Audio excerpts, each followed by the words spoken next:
Assalamualaikum warahmatullahi wabarakatuh.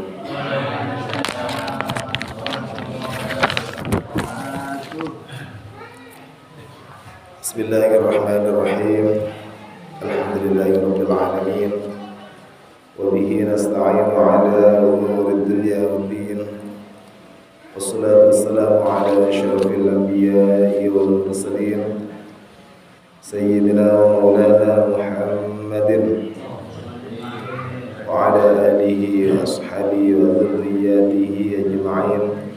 Wa rabbi shrah li sadri wa yassir li amri wahlul 'uqdatam min lisani yafqahu qawli.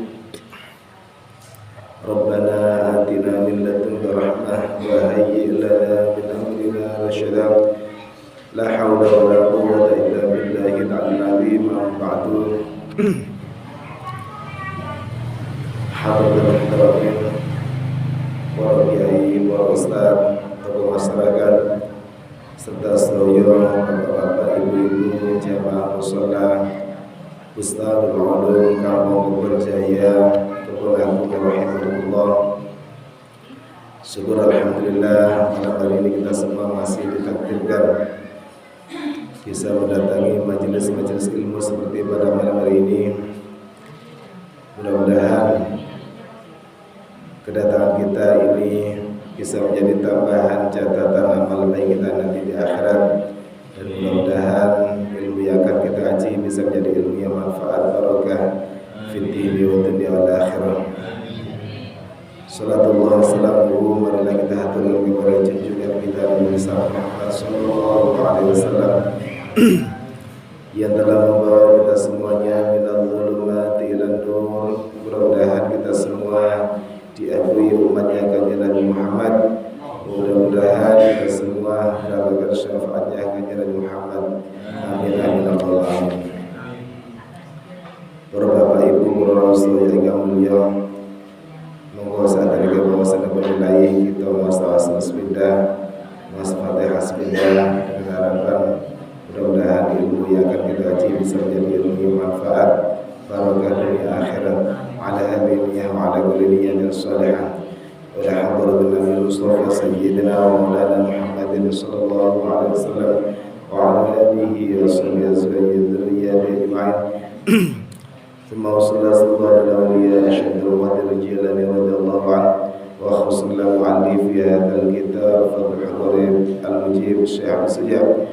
Thumma wassallallahu Syekh Muhammad bin Qasim al-Wazir wa khususan jamil awliya ittisam wa rusuli wa khususan jamil muassis jami'an nahdlatul ulama wa rusuli wa wassallallahu jami'il asy sagiri awalan wa akhiran wa sallallahu ya jalla hamid bin Abdullah bin Umar Basran wa ila jami' awliya'i hadhil baldah khususan al-habib Alwi bin Segafah Bogor wa ila jami' abaina wa ummahatina wa lil masyayikhina wa talamidana wa auladina wa dzurriyyatina wa dzurriyyati alaina wa li jami'il muslimina wal muslimat wal mu'minina wal mu'minat bi niyyati du'a wal qabul. Syai'un lillahi lana wa lahul Fatihah. A'udzu billahi minasyaitonir rajim. Bismillahirrahmanirrahim. Alhamdulillahirabbil alamin arrahmanir rahim maliki yaumiddin. Iyyaka na'budu wa iyyaka nasta'in ihdinas siratal mustaqim siratal ladzina an'amta 'alaihim ghairil maghdubi 'alaihim waladdallin. Rabbi ighfirli wa li walidayya wa lil mu'minina amin. Bismillahirrahmanirrahim. Qala al-mu'allif rahimahullah wa nafa'ana bihi wa bi 'ulumihi fid dharain amin. Nawaitu ta'alluma li 'ala'i kalimatillah. Para bapak ibu sekalian yang mulia, melanjutkan keterangan pekan kemarin yaitu tentang hal-hal yang bisa mewajibkan kita untuk mandi besar, di mana di antara syarat-syaratnya orang yang akan melaksanakan sholat yaitu harus suci dari hadas kecil dan hadas besar. Faslun ay hadza faslun utawi iki kuwi fasal fi bayani mujibil ghusli iku ing dalem jelasaken pira-pira perkara kang majibaken adus. Maksudnya adus gede niki nggih. Wal ghuslu lughatan sayalanul ma'i 'ala syai'i mutlaqan. Wal ghuslu utawi adus lughatan ing dalem lughate dalam cara bahasa sayalanul ma'i iku miliaken tuya ala syai'i ing atase suci-suci mutlaqan hale mutlak. Wasar'an utawi ai al-ghuslu sar'an utawi atus ing dalam cara syariate sayalanuhu iku miliaken tuya ala jami'il badani ing atase sekabehane badan biniyatin kelawan niat makhsusatin kang tertentu. Fasal ini menerangkan tentang sesuatu yang mewajibkan kita untuk melaksanakan mandi besar. Mandi sendiri itu macam-macam, ada yang mandi biasa, ini tanpa niat, hukumnya wenang atau mubah. Perkara mubah itu dikerjakan boten asal ganjaran, boten dikerjakan boten asal dosa niku mubah. Tapi perkara mubah ketika diniati untuk kebaikan ini bisa mendapatkan pahala. Contohnya mandi, makan, jalan, tidur, itu kan mubah semua. Walaupun tidak tidur nggih bener menapa. Contoh mandi biasa nggih. Itu kan hukumnya mubah. Ketika jenengan mandi, jenengan niati aku kate adus, krana aku kate ngelampai sholat, badanku biar kelihatan fresh, kelihatan sehat, ambune gojek enak, atau nggih, panjenengan niati untuk beribadah. Maka yang asalnya mandi tadi itu hukumnya mubah menjadi sunat atau berpahala. Oleh karena itu, ketika kita mau mengerjakan perkara-perkara yang sunnah, perkara-perkara yang mubah, alangkah baiknya kalau kita niati untuk kebaikan, agar yang hukum asalnya itu mubah pindah ke hukum sunnah. Asal ganjaran. Aku niat atus cek tambah khusyuk salatku.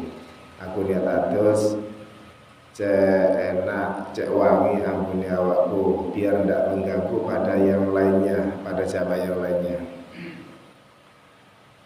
Mandi sendiri secara bahasa yaitu mengalirkan air pada sesuatu. Itu cara bahasa. Pokoknya mengalirkan air pada anggota badan secara mutlak itu dikatakan mandi.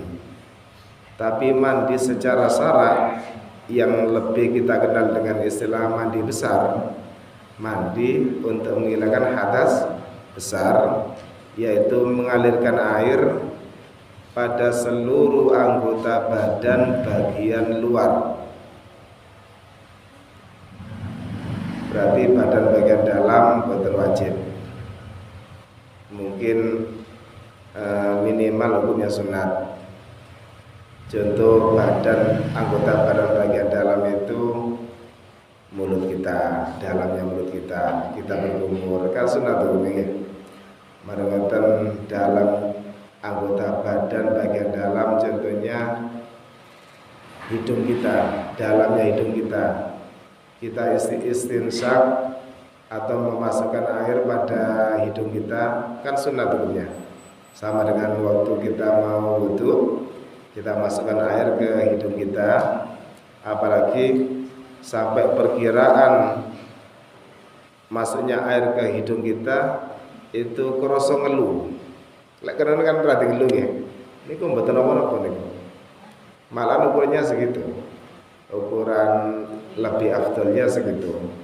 Ukuran minimalnya pokoknya ada air yang masuk ke hidung kita, itu sudah cukup. Tapi kalau ingin afdal, agak ke dalam sedikit, disesep sampai kerasa sirah niki rada ngeluh. krosone koyo keselak dengan itu ternyata ketika diteliti secara medis itu bisa mengurangi atau meminimalisir terjadinya penyakit stroke. Ini cara medis setelah diteliti oleh tim medis. Ini membuktikan bahwa saya syariat ketika diterapkan itu tidak ada yang sia-sia. Semuanya ada hikmah, semuanya ada faedahnya, ada manfaatnya. Namun kadang oleh syariat tidak dijelaskan dan belakangan oleh tim medis itu diteliti. Ternyata mengandung banyak sekali kebenaran. Jadi mandi wajib atau mandi untuk menghilangkan hadas besar yang kita kenal dengan istilah mandi besar, atus gede istilahnya, yaitu mengalirkan air pada seluruh anggota badan bagian luar dengan menggunakan niat yang tertentu. Maksudnya niat menghilangkan hadas besar. Nawaitul musla li raf'il hadatsil akbari fardhan lillahi ta'ala. Menawi kerepotan bahasa Arab kula niat adus niat ngilangaken hadas ageng pun cekap mboten tok. Itu dilakukan ketika air tadi itu mulai tersentuh oleh badan kita. Yang utama prakteknya ketika kita mandi, kita ngambil air dengan cebok umpamanya atau mungkin jenengan ndamel shower kaya napa. Itu yang sunat yang pertama kali dibasuh yaitu anggota badan bagian atas. Dalam hal ini adalah sirah ya. Mondok ya wonten disiramkan pertama kali air itu meluncur ke kepala kita, maka di hati kita niati kalau niat adus untuk menghilangkan hadas besar, niati cekap ning tok. Mboten usah ditambahi fardhon lillahi ta'ala, mboten napa-napa, keranten niku hukume sunat. Seperti keterangan yang kemarin sampun kula jelasaken bahwasanya yang termasuk anggota badan bagian luar yaitu sela-selanya kuping niku sedaya kados tiang wudu sing napa sing sempurna niku. Kan ketika wudu kita sunat untuk mengusap kuping kan ngeten. Sampai ngeten terus niki bagian luar, sing jempol bagian luar diusap banget. Ketika mandi itu juga wajib dibasuh. Bedanya kalau membasuh kuping ketika mandi hukumnya wajib, mandi besar ya. Tapi ketika wudu hukumnya sunnah. Terus kuping ini termasuk anggota, maksudnya sela-sela kuping. Sanes kuping bagian dalam ya, sela-sela kuping itu termasuk anggota badan bagian luar yang wajib dibasuh ketika kita melaksanakan mandi besar atau mandi sunat. Mandi sunat kalau ingin dapat faedahnya mandi sunat juga semua anggota badan bagian luar dibasuh. Yang tidak wajib yaitu mandi biasa, mandi mboten untuk menghilangkan hadas besar atau mandi untuk tidak mandi sunat. Contohnya mandi sunat, mandi malam hari raya, mandi hari raya Idul Fitri, Idul Adha itu mandi kita disunatkan mandi atau mandi di hari Jumat niku sunat. Semuanya harus dibasuh anggota badan bagian luar niki. Dan sewu napa niku dubur kita ini kedah dibasuh ketika kita mandi besar. Berarti syaratnya ke dalam enggak. Oleh karena itu tidak cukup orang yang mandi besar ini posisinya cuma berdiri. Napa om? Sewu sela-selanya tubuh kita mboten termasuk kalau kita cuma berdiri. Makanya harus duduk kalau dibasuh. Termasuk yang rawan orang perempuan itu bukan hanya dubur tapi kubulnya, jalan depan belakang ini wajib dibasuh semua dalam posisi jongkok.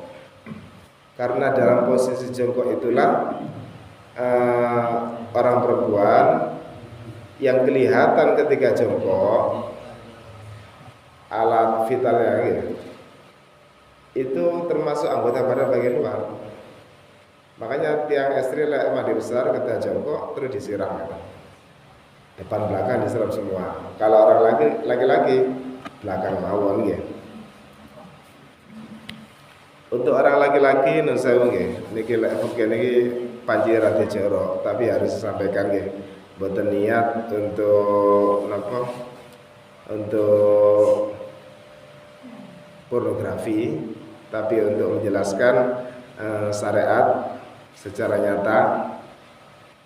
Orang laki-laki yang penisnya mungkin sunatnya kurang sempurna atau sudah sempurna ketika khitan cukul malih terus.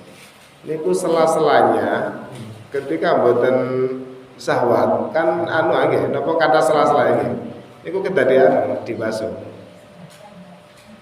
Karena itu termasuk anggota badan bagian luar yang wajib terkena air ketika mandi besar.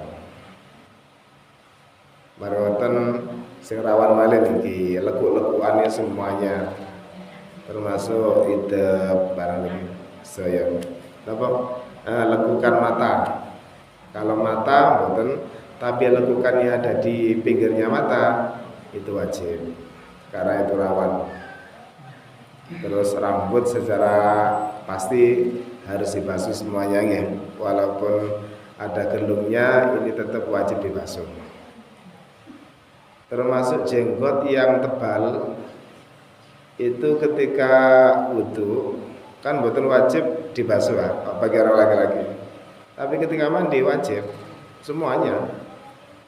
Jadi harus disela-sela ketika ada orang laki-laki jenggotnya tebal, ukuran tebal itu ketika temannya ada diajak bicara betul kelihatan kulit di sela-selanya jenggot tadi itu, maka itu kategori jenggot yang tebal. Ketika mandi wajib dibasuh sampai ke kulitnya jenggot tadi itu. Kalau orang perempuan yang pakai gelung wajib dicoplok ketika mandi besar. Walladzi yujibul husla, walladzi utawi perkara yujibu kang majibaken apa alladzi al husla ing atus sitatu asya'a iku ana 6 pira-pira perkara. Adapun hal yang mewajibkan seseorang itu harus mandi besar itu jumlahnya ada 6. Salah satu utawi kang telu minha saking 6 tastariku iku sekutuan atau karonan fiha ing salasa ar-rijalu sapa pira-pira lanang wan nisa'u lan pira-pira wong wadon. Perkara yang mewajibkan seorang itu harus mandi besar jumlahnya ada 6 dibagi kali. Yang 3 ini dialami oleh orang laki-laki dan perempuan.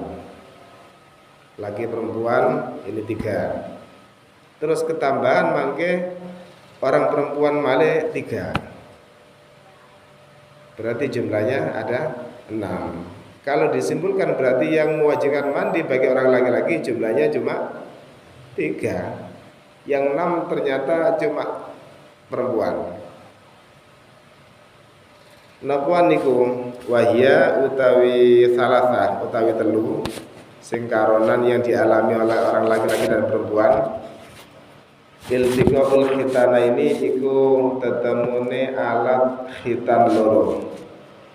Bahasa kitabe alat khitan. Lek diterjemah bebas bertemunya 2 alat kelamin, bertemunya 2 alat vital laki-laki dan perempuan. Berarti lek diterjemah bebas bersetubuh. Ampun terlalu jorok ya, tapi harus disampaikan biar paham.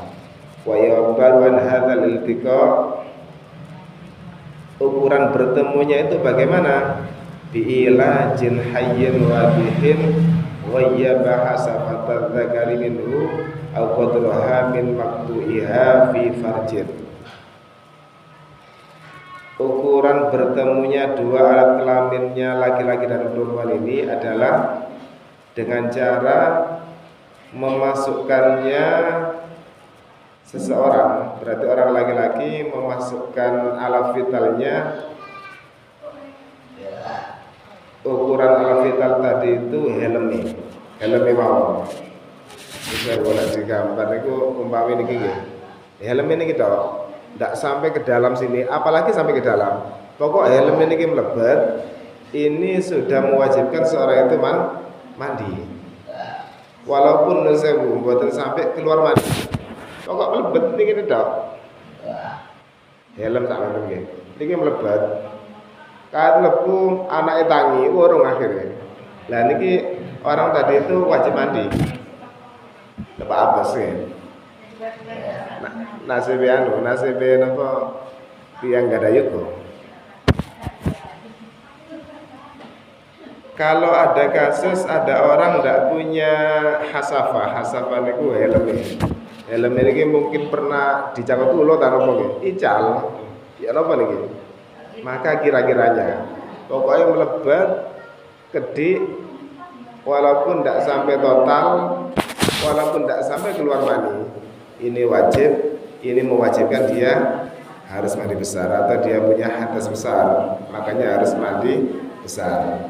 Ini yang terjadi wayasirul adamiyu al-muliju fihi junuban bi ilaji ma dzukira. Ini yang menjadi wajib bagi laki-laki dan perempuan. Laki-lakinya wajib mandi, perempuannya wajib mandi. Pokoknya ukurannya helmnya pun lebat, okay. Itu sudah mewajibkan. Kalau helmnya hilang atau tidak punya helm, dimakan apa ular tayo apa, maka kira-kiranya walaupun tidak sampai keluar mani, ini sudah mewajibkan dia harus mandi besar.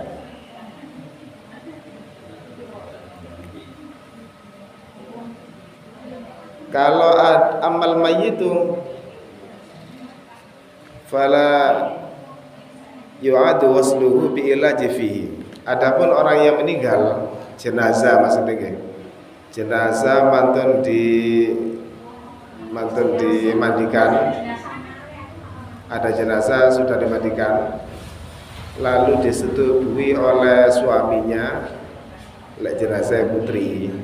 Kalau istrinya meninggal setelah dimandikan, nang suaminya disetubui. Atau sebaliknya, jenazahnya laki-laki, lalu disetubui oleh istrinya. Maka bagaimana ini?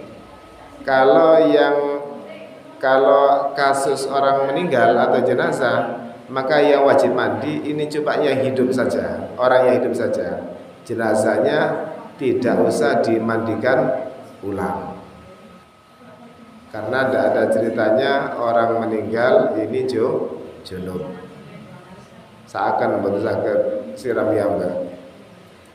Maka yang wajib mandi cuma yang hidup saja, yang menyetubuhi tadi itu.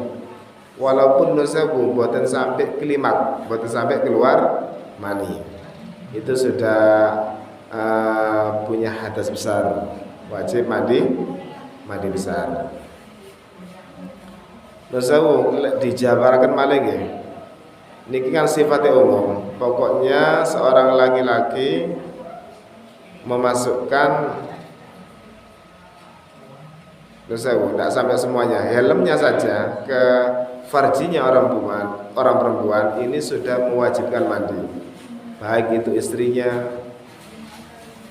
atau suaminya atau budaknya kalau zaman dulu, atau nusawu na'udzubillah dia zina, dosa besar na'udzubillah kami itu juga mewajibkan mandi. Bukan berarti kalau zina tidak wajib mandi, tetap wajib mandi. Pokoknya kasusnya memasukkan hasafah, istilahnya hasafah itu helm ke farjinya orang perempuan, itu bisa menyebabkan orang tadi itu harus mandi besar karena dia punya hadas besar. Nomor kali wa minal mustaroki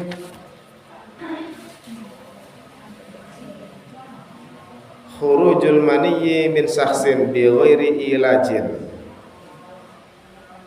izalu ay khurujul maniyyi min sahsin bi ghairi ilajin wa in qallal maniyyu